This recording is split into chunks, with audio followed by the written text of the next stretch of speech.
Good afternoon, everyone. I'd like to welcome you to City Hall for this press conference. Very important day for the City of Los Angeles. And to kick us off, I'd like to introduce the council member from the 14th District and the principal author, Councilmember Kevin De Leon.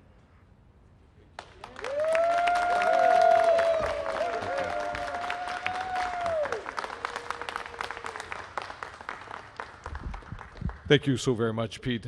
Good afternoon to each and every one of you. Muy buenas tardes. Let me cut to the chase. For the first time in the city's history, fighting homelessness, Los Angeles has finally focused its sights on a North Star to guide us through this challenge. That North Star is what I call a way home. It's a way home for those who have struggled to survive on our streets for months and even years. For too many, 41,000 Angelenos, homelessness can become an outdoor prison from which they can't break free or escape. Today, the City Council committed to creating and developing 25,000 new housing homeless units to get our unhoused Angelenos a roof over their heads by the year 2025. I want to thank my colleagues on the City Council for their ongoing commitment to tackling the problem of homelessness head on. My colleagues who are here today, Councilwoman Monica Rodriguez, as well as Councilmember Curren Price. Whether you live in Venice or South LA, Pacoima or San Pedro, East LA or Encino, at the end of the day, there are no easy answers. But enforcement alone is not going to get people housed. By setting a clear goal and a timeline to achieve that objective, we set ourselves on a course to produce results. Results for our unhoused community, results for the taxpayers of the City of LA.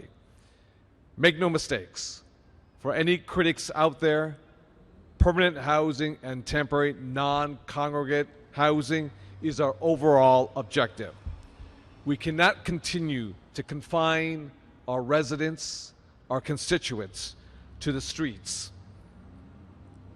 Just last year alone, we lost over 1,383 human beings, vast majority of them people of color, African Americans and Latinos, who lost their lives living on the streets. The humane choice is clear. House people in permanent housing and provide the temporary non-congregate shelters immediately. That's a smart thing to do, and it's the right thing to do. Now, I've seen through the lives of my constituents the horrors of being unhoused and living on the streets, especially for women and children and families. If LA, the second largest city in America, if LA is the nation's epicenter of homelessness, then let it be very clear to each and every one of you, CD14, the district that I have the honor to represent, is ground zero. I have more unhoused individuals than every city in America except for New York City. That means Chicago and Houston, the third and fourth largest cities in America. I didn't compare the city of LA with the cities of Chicago and Houston. I compared CD14 with both those cities. You've heard me say this time and time again. Homelessness is the moral crisis of our time. And how we respond to this challenge is how history and future generations will judge our generation. Today, we've made a significant decision on how we will respond. Today, we've set a goal that everyone, the city, the county, our state and federal partners, will organize and work to accomplish, and which all of us can be held accountable to.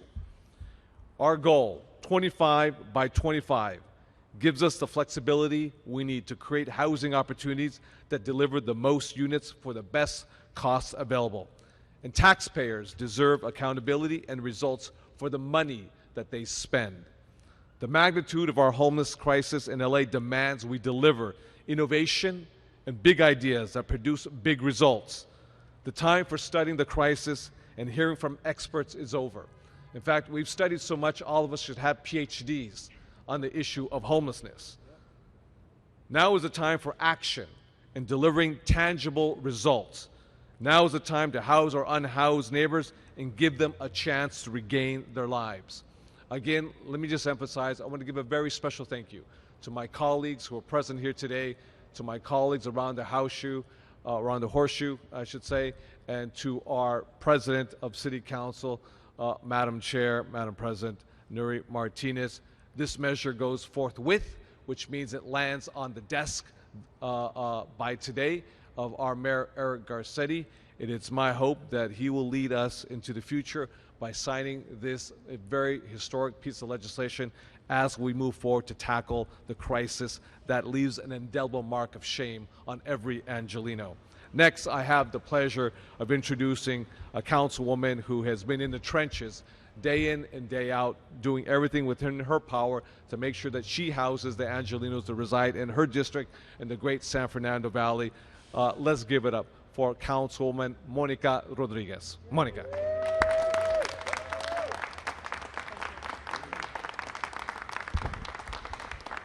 Thank you so much, Councilmember De Leon, for your leadership and tenacity in helping to deliver this very important North Star for us in the city of Los Angeles. And just as we did, as we set the goals for Measure HHH to help deliver 10,000 units of permanent supportive housing, we will continue to ascend our goals by setting new targets to actually address the critical needs of so many individuals living on our streets here in Los Angeles. And make no mistake, this is an invitation by the City of Los Angeles to members in our state legislature and at the federal level to help be a part of this solution. Because here in the City of Los Angeles, we will not be able to fulfill these targets alone. And in a country as wealthy as the United States, in a state that has seen incredible prosperity as we had, even through the course of this pandemic, it is shameful that we continue to see how so many individuals and families are not enjoying that shared prosperity. And it's not just through the construction of housing that we will continue to close those gaps. We need to protect families from eviction that we know is imminent as a result of the financial constraints that have been caused by this pandemic. And there is far more work that we need to do to triage individuals from falling into homelessness. And that is the collective responsibility of every legislative body, whether you're in the halls of local government, whether you're in the state legislature or in the Capitol. And so I want to thank you, Councilmember De Leon, for reminding us of how we need to continue to set our targets higher and greater than we ever thought possible. Because the truth is, we are on the precipice of seeing far greater struggles for individuals and families across our great city. And I want to thank you for your collaboration and partnership to help make sure that we continue to exceed these targets and these goals, because we have so much work to do ahead, and it's really incumbent upon all of us to help us get there. You know, I was most proud of the work that we were able to successfully achieve in my own district. The city's largest example and first example of a successful encampment to home process at Paxton and Bradley in Pacoima, where 67 individuals are now in housing as a result of our focused and coordinated efforts. Lessons that were derived from that effort are now successfully being deployed, for example, in Venice. And we need to continue to mark those successes around this city. And so I want to thank you so much for inviting me to be here with you today, with joining the advocates whose voices are so important for us to continue to ascend on this important work. And I thank my colleagues on the City Council for recognizing that there is no more greater moment in time for us to be leading these very difficult and important conversations than right now. My thanks to you for your leadership. Thank you all very much.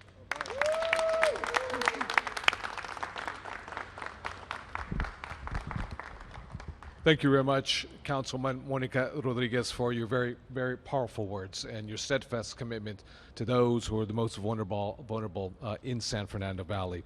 And I also want to give a very special shout out and recognition as well to this incredible organization that is the sharp tip of the spear when it comes to housing, always in the trenches, doing everything within their power to help improve the human condition for all individuals, regardless of who you are and where you come from, regardless of your legal status, who you love, and the color of your skin. That's no other than housing is a human right. All the men and women here today.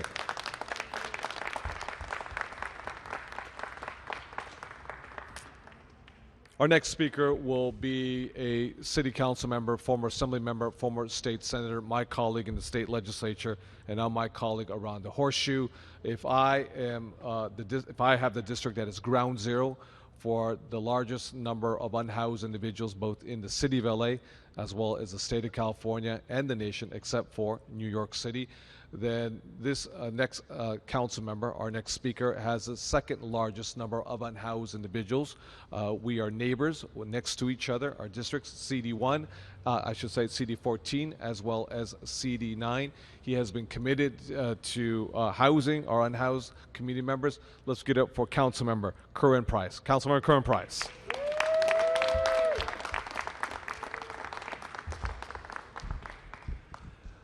Let me just, first of all, commend Councilmember De Leon for his steadfast leadership.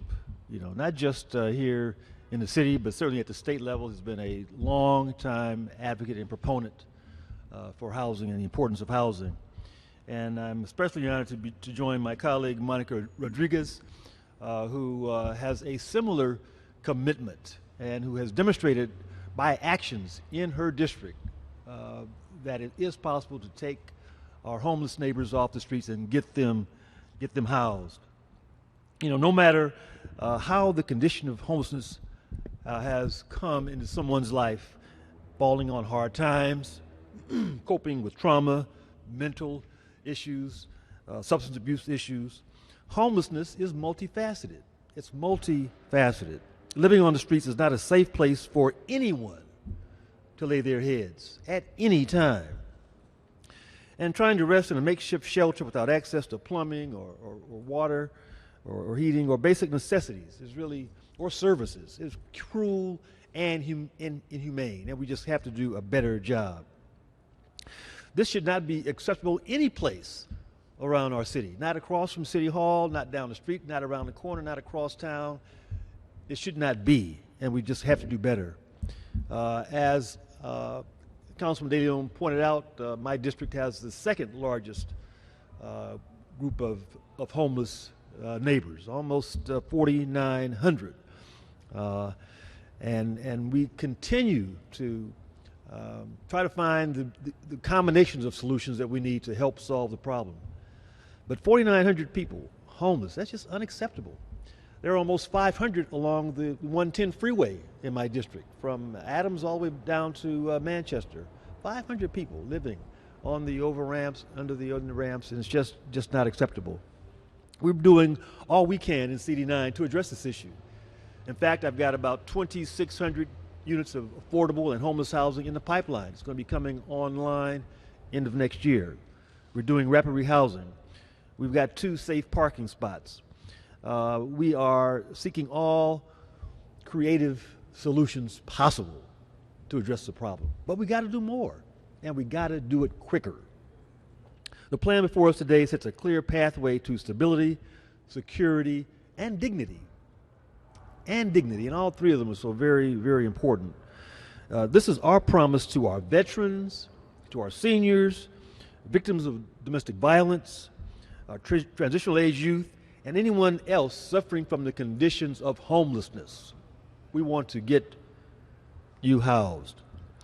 So this is a huge stride in the right direction, and it demonstrates our unwavering commitment and our dedication to bringing about opportunities and resources for those who need it most.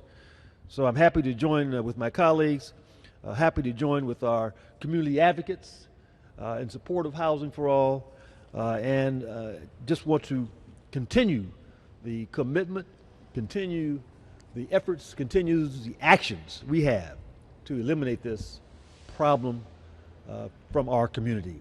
Again, 25 by 25 is possible, and we can do it. Thank you.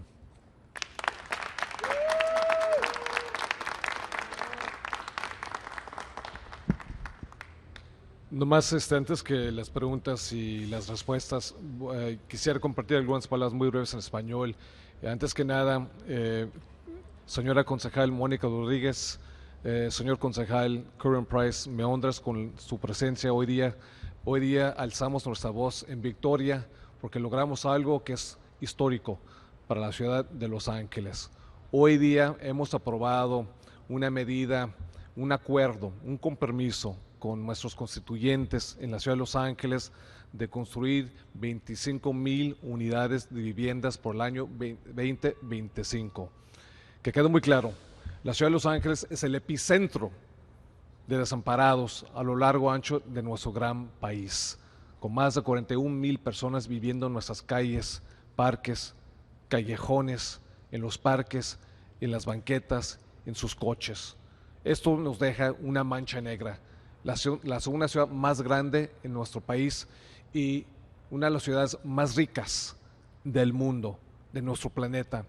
Así que ya estamos cansados, ya estamos hartos de tantas personas debido a la pobreza, debido al racismo, debido a las adicciones a las drogas ilícitas, debido a problemas severos psicológicos, mentales que sufre nuestra gente día tras día, mes tras mes, año tras año.